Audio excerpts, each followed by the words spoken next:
Hi, and welcome to the Stockscores Market Minutes for August 17th, 2015. This week I want to talk about the coiled spring. This is a price pattern where price volatility narrows, diminishes over time. Price volatility defines investor confidence. The less volatile price is, the more confident investors are about fundamental value. So you want to look for low volatility because this tends to come before major market price moves as investor confidence is changed. People are basically surprised. If everybody agrees that a stock is worth a certain amount, there's not a lot of difference of opinion, and then some new information comes in and that causes the stock to break from that coiled spring, that low volatility, you often get significant price trends. Low volatility price patterns are very much like coiled springs that release energy. So what you want to watch for are breaks from low volatility. We're getting that in the market right now. Let's look at the S&P 500. You can see this is a monthly chart, hourly, going back 1 month, and you can see the volatility is diminishing over time. The way that I know that is I've drawn a line across the bottoms, and yeah, it's not perfect. We went below this green line a little bit here, and we tickled above it, the red line over there. But essentially, you've got price volatility diminishing over time. The up and down swings are getting less and less. That means investors are getting confident, perhaps complacent about fundamental value, and you get this compression, which is like a coiled spring. Now, if you go to the weekly chart of the S&P 500, you can see that we've been in a sideways trading range for most of 2015. And in fact, all of 2015. We've been just trading sideways in this quiet, narrow range. And eventually, we're going to break out of this range. It could be up, it could be down, but eventually price is going to break out of the range. And from that, we will get a significant price trend, or at least that's what typically happens. So that's what we want to watch for right now because momentum is up. I mean, the long-term trend into the sideways trading pattern is up. Therefore, we have a greater chance that we will break higher. With that said, you never want to take the bet until you get the break. So either we get a break up through the red line, that would be positive, or we get a break down through the green line, that would indicate a further correction is coming. Here's a chart of the Russell 2000. You can see that it's been suffering over the last little while, and this is a daily chart. What I've drawn here is something called a falling wedge pattern. The tops are falling quicker than the bottoms are falling. That means that the momentum is diminishing to the downside. So the sellers are getting less and less motivated. This implies that we will soon get a break to the upside. But again, until you get a break through the red line, you don't want to get too optimistic. Just watch for that break. And when it happens, then we can start to get a little more aggressive on the buy side. Here's the TSX. You can see that it's been falling lower for most of August. And that is largely related to the weakness in the oil market because oil has a heavy weighting in the TSX market, not only in the energy companies, but you have to think companies like the banks, they generate a lot of their revenue from investment banking in the oil industry and that sort of thing. So it has a trickle-down effect.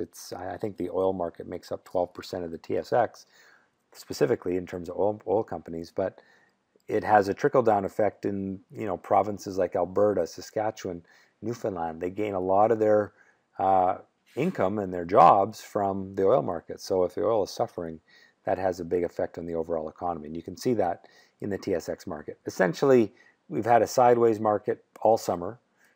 Short term, we're negative. We've been trending lower. And so short term, we have bearishness there. But big picture, we're basically where we were back at the 1st of July. It was slightly lower. And so, the volatility has been up or down, but there hasn't been a lot of movement overall because there's been no trend. You can see that on the weekly chart here.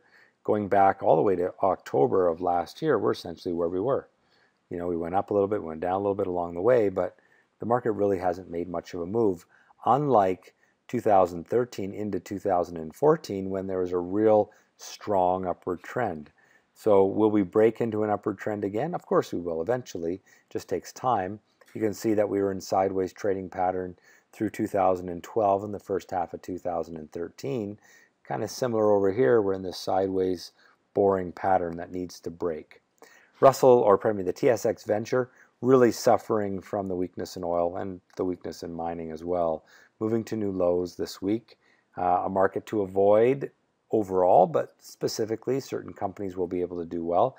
You just have to be able to pick individual stocks. I would shy away from the energy and mining names, generally commodities in general. TLT, the Treasuries, I've drawn this red line, which is the downward trend line of resistance, and I've drawn that for a few weeks in a row now, showing where the market would likely get stuck. My expectation was that bond prices would roll over and move lower. Hasn't happened yet, but I thought it was interesting this week that we moved up in the early part of the week, but fell back. So it does show that that little bit of resistance at the downward trend line is holding up. It could be that that is the turning point from last week, and we could head lower in the next few weeks. That would mean a rise in interest rates. Here is the US dollar. It broke the flag pattern 4 or 5 weeks ago. Looks to me like it could come down a little bit more and retest support. But long-term picture is still the US dollar is strong. Short-term, I would say neutral to, yeah, I would call it a neutral chart. You know, it broke that flag, which is positive, but it hasn't really made gains since that. It's kind of struggling with just building some optimism again. Gold, I mean, had a bit of a rally this week, but big picture, these rallies mean nothing. I mean, we've had many, many weeks in the long-term downward trend where we get even a few, 3, 4 weeks in a row of rising prices, but they don't go anywhere because the long-term trend is down and remains down. Until we get a break from a rising bottom on the weekly chart, I don't want to get anyone too excited about gold, and I continue to think it's something to avoid. Oil, heavily oversold, way down below the downward trend line, which I've drawn in red, this one right here, the longer one. Short term, a very steep downward trend that shows a little bit of panic and fear-based selling in the oil market that usually sets up for a rally, a dead cat bounce type rally, bargain hunting rally.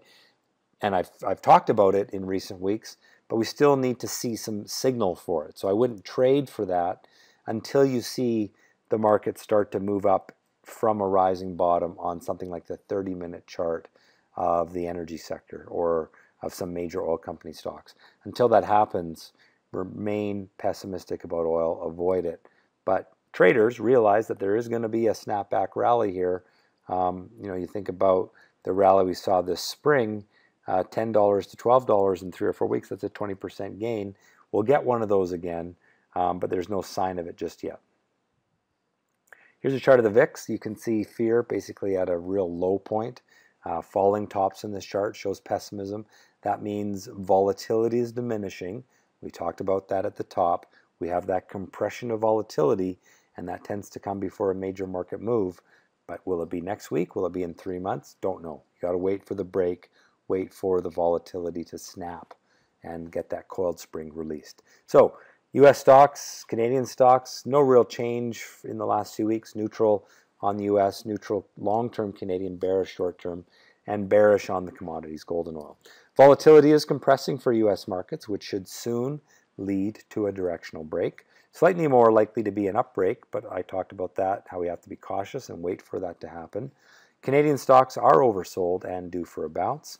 Oil and gold remain ugly, but we could get some help from a weaker U.S. dollar this week, as it did show some signs of weakness last week.